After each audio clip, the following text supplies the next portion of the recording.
आज का हमारा टॉपिक है शरीयत अधिनियम 1937 के मुख्य प्रावधान। मेन प्रोविजंस ऑफ शरीयत एक्ट 1937। ये मुस्लिम लॉ, पर्सनल लॉ का मोस्टली इम्पोर्टेंट क्वेश्चन है। मुस्लिम लॉ का लॉन्ग क्वेश्चन में आता है ये। शरीयत अधिनियम 1937 के मुख्य प्रावधान बताइए। यह शरीयत क्या है? यह शरीयत अधिनियम के प्रावधान बताइए। अलग अलग तरह से ये क्वेश्चन आता है। मोस्टली इम्पोर्टेंट क्वेश्चन है एलएलबी एलएलएम वालों के लिए। तो इसको पहले हम आसान भाषा में समझने का प्रयास करते हैं, उसके बाद लिखित रूप में समझेंगे। सबसे पहले हमें इसको समझना ये है कि शरीयत को आसान शब्दों में समझते हैं तो इसको कहते हैं इस्लाम की चीज़ों का पालन करना। इस्लाम की चीज़ें कौन कौन सी? इस्लाम की चीज़ों का पालन करना जैसे कि इस्लाम में है नमाज, रोज़ा, दान करना, ये सारा शरीयत में आता है। तो शरीयत लागू करवाती है मुसलमानों पर। शरीयत कानून 7 अक्टूबर 1937 में बनाया गया था। बना हुआ तो काफ़ी पहले का है, लेकिन इसको रिटन रूप में जो दिया गया था वो 7 अक्टूबर 1937 को दिया गया था। शरीयत कानून शरीयत कानून हमारे मुस्लिम लॉ और पर्सनल लॉ का ये मोस्टली भाग है एक। ये भारत और पाकिस्तान के मुसलमानों पर लागू होता है। शरीयत एक्ट 1937। आइए इसको शब्दों के रूप में समझते हैं। रिटन रूप में कैसे दिया गया है, इसको हमें कैसे एग्जाम्स में करना है। क्लास के लास्ट तक बने रहें, समझने की कोशिश करें लास्ट तक। तो इसको देखते हैं कि ये रिटन रूप में किस तरह दिया गया है।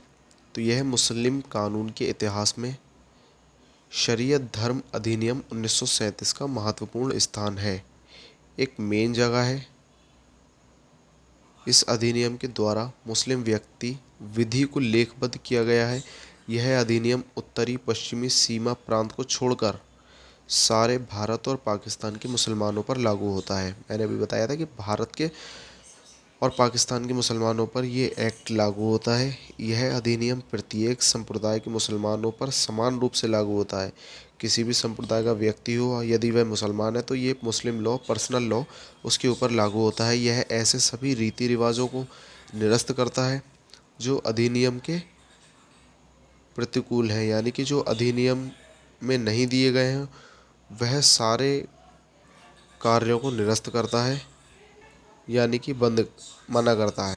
इस अधिनियम में कुल 7 धाराएं हैं। ठीक है, 7 धाराएं। और यह कृषि भूमि वसीयत द्वारा उत्तराधिकार केवल कुछ संप्रदायों को दान। इस अधिनियम में 7 धाराएं हैं, इसको हमें याद रखना है। जितना हम याद रख लेंगे, देखिए कानून जो है वो समझने की चीज़ है, रटने की चीज़ नहीं है। जितना रटने की कोशिश करेंगे उतना ही दूर भागेगा। समझने की जितना प्रयास करेंगे, यदि समझने में आसानी होगी और जितना समझ लिया जाएगा उतना लास्ट तक बेहतर रहेगा। ये नहीं कि सिर्फ हमें एग्ज़ाम ही क्लियर करना है। एग्ज़ाम क्लियर करना बहुत आसान है, बहुत ही ज़्यादा आसान है, लेकिन इसको कानून को जो है वो हमें समझना है, समझने की कोशिश करना है लास्ट तक। तो इसमें 7 धाराएं हैं। यह कृषि भूमि वसीयत द्वारा उत्तराधिकार केवल कुछ संप्रदाय को छोड़कर, दान को छोड़कर सभी प्रकार की संपत्तियों के मामले में लागू होता है।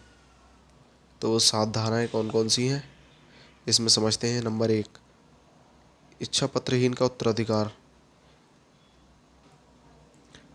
इस अधिनियम की धारा 2 इस्लाम धर्म के विरुद्ध रीति रिवाजों को रद्द करती है। जो भी इस्लाम के विरुद्ध है उसे रद्द कर देती है। जैसे इस्लाम के विरुद्ध है शराब पीना, ड्रिंक करना विरुद्ध है, तो वो शरीयत मना करती है, रद्द कर देती है। ठीक है, जो भी इस्लाम के विरुद्ध है उसे शरीयत रद्द करती है। तो सबको शरीयत के प्रावधानों को मानने के लिए बाध्य करती है। इस धारा में नंबर 1 पर आती है इच्छा पत्रहीन का उत्तराधिकार। सबको अपनी इच्छा है, उत्तराधिकार है। नंबर 2 आती है स्त्रियों की मुख्य संपत्ति, जिसमें कि उनकी व्यक्तिगत, उत्तराधिकृत एवं दान संविदा द्वारा प्राप्त संपत्ति भी शामिल है। तीसरा जो आता है वो विवाह आता है। विवाह यानी इसको हम मुस्लिम लॉ में कहते हैं निकाह। निकाह भी शरीयत में शामिल है। नंबर 4 पर आता है विवाह विच्छेद।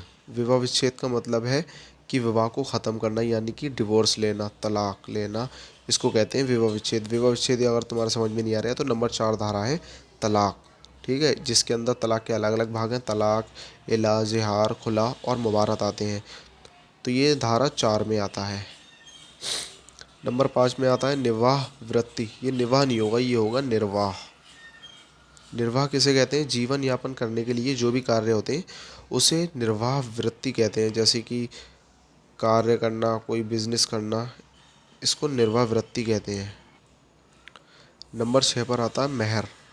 मेहर किसे कहते हैं? जो कि विवाह करने के दौरान, विवाह यानी कि निकाह करने के दौरान एक पक्ष के दूसरे पक्ष को दिया गया पूंजी मेहर कहलाती है। एक पक्ष मतलब जो कि पति है, वह पत्नी को मेहर देता है पूंजी के तौर पे या किसी भी तरह से, तो वह मेहर कहलाती है। ये होती है निकाह के पश्चात। 7 नंबर पर आता है संरक्षता। 8 नंबर पर आता है दान। दान यानी कि किसी भी चीज़ की ज़कात देना, यानी कि कोई भी चीज़ दान कर देना। दान तो आप लोग समझते ही होंगे। 9 नंबर पर आता है न्यास तथा न्यास संपत्ति। 10 पर आता है वक्फ से संबंधित विषयों के बारे में प्रावधान दिए गए हैं। वक्फ जानते हैं, किसी भी संपत्ति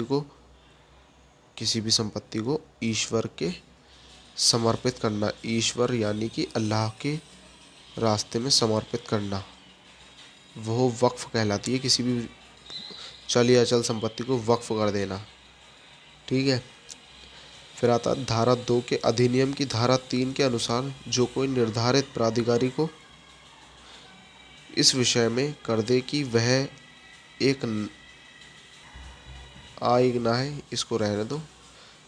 सन 1872 के मुसलमान भारतीय संविदा अधिनियम संतुष्ट के अंतर्गत संविदा करने के लिए सक्षम है तथा भारत का निवासी है। वह निर्धारित प्रारूप में निर्धारित प्राधिकारी के समक्ष दाखिल की गई घोषणा के द्वारा यह घोषित कर सकता है कि वह अधिनियम का लाभ प्राप्त करना चाहता है। तो ऐसी अवस्था में धारा 1 के प्रावधान उस पर, उसके नाबालिग बच्चों पर तथा उसके वंशजों पर इस प्रकार लागू हो जाएंगे। मानो कि प्रमाणिक विषयों के अतिरिक्त गोद, वसीयतों तथा मृत्युदानों का भी वर्णन किया गया है। धारा 4 शरीयत अधिनियम के उद्देश्यों की पूर्ति के लिए राज्य सरकारों को नियम बनाने के लिए प्राधिकृत करती है। धारा 5 कहती है कि यदि विवाहित मुसलमान स्त्री किसी जिला न्यायाधीश को तलाक के लिए प्रार्थना पत्र प्रस्तुत करे तो जिला न्यायाधीश को अधिकार होगा कि वह किसी भी ऐसे कारणों के आधार पर जिसको मुस्लिम कानून में मान्यता प्राप्त है, तलाक स्वीकार कर ले। यानी कि कोई स्त्री किसी जिला न्यायाधीश यानी कि न्यायालय में जाती है और कहती है कि मुझे तलाक चाहिए, तो वह न्यायाधीश जो होगा, न्यायाधीश यह देखेगा कि मुस्लिम लॉ यानी कि पर्सनल लॉ में अगर प्रावधान दिया गया है तो वह तलाक को स्वीकार कर लेगा, यानी कि उसको डिवोर्स के लिए स्वीकृत कर लेगा, उसको डिवोर्स दिलवा देगा।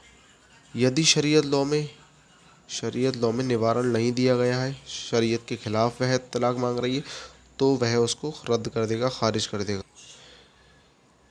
इसमें कुछ अधिनियम दिए गए हैं, जैसे कि बम्बई, ये एग्जाम्पल के तौर पे हैं, बम्बई रेगुलेशन 4 की धारा 23, मद्रास सिविल कोड एक्ट की धारा 16, अवैध कानून अधिनियम की धारा 3, पंजाब कानून अधिनियम की धारा 5, मध्य प्रांत कानून अधिनियम की धारा 5, अजमेर कानून रेगुलेशन की धारा 5 आदि को खंडित करती है। मुसलमान वक्फ वैलिडेटिंग एक्ट 1913, मुसलमान वक्फ वैलिडेटिंग एक्ट 1913, इस अधिनियम की प्रमुख विशेषताएं निम्नलिखित हैं।